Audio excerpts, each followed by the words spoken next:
All right, guys, we're going to go over APUS history themes. Okay, remember that these are different ways that you can organize big ideas as you read and take notes to help you better prepare for exams and essays. Okay, remember there's 8 themes in US history. Okay, again, making connections, especially across units. All right, and all these are constant threads. So the idea is as you finish a chapter, note what themes you saw throughout that. Okay, I'm going to throw up some examples as we go through these. But it's going to go kind of fast. So first theme is the American and national identity.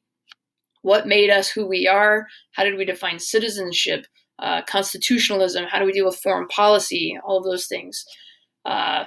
Anything that has to do with the Constitution, 15th Amendment, 19th Amendment, the importance of the 14th Amendment once it's ratified to even today when it comes to different Supreme Court cases have all modified and changed history in some way and affected our identity.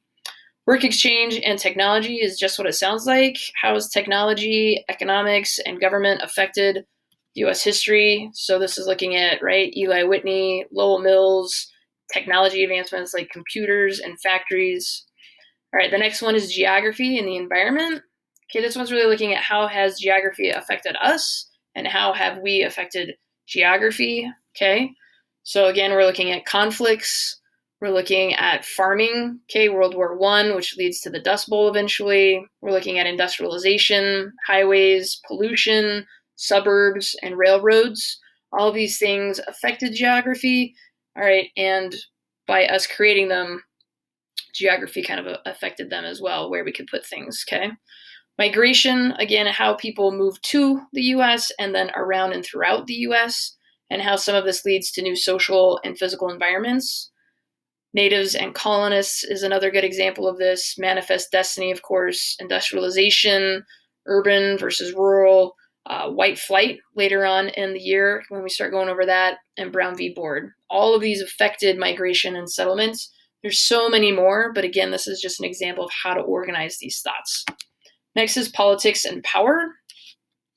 This one is really how have political beliefs and institutions changed over time? So, right, political party system, how it's evolved, the different amendments that we've passed. I mean, the definition of citizenship and voting, abolitionists, civil rights, ERA, reformers, all of this stuff has had political impacts on political beliefs as well as institutions, okay? So again, just organizing this information. America and the world is really looking at, from our colonial period to right now, what is our influence on the world of affairs? Okay, here's just a few ways that we can kind of organize this. All right, of course, I throw the Pirate War in there, but Roosevelt Corollary, League of Nations, right, Cold War, United Nations, all of those things, the different evolution of how much America gets involved in world affairs over time. Okay. Next one is American regional culture. Okay. So this is different groups developing. This is how culture has shaped government policy and economy. Again, we're just looking at all these different groups of people, Native Americans, Southern whites, Northern whites, immigrants. Okay, the youth, you guys have a huge impact on our government policy and economy. Okay. And then finally, social structures. Okay. So this is really looking at the impact of all these systems on our broader society and what they do.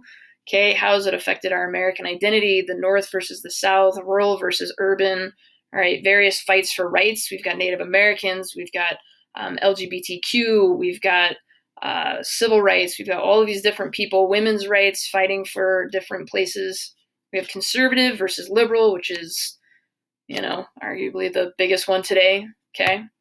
All right, so add these into your notes, color code them, okay, add them into things. This is a way to organize everything, okay?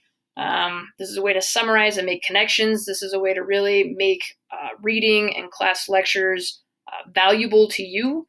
And this is all going to be helpful when we get to writing essays, because this is going to be the best way for you to organize information and really be able to have a good flow of thought when you're writing those essays. All right? Okay, thanks, guys.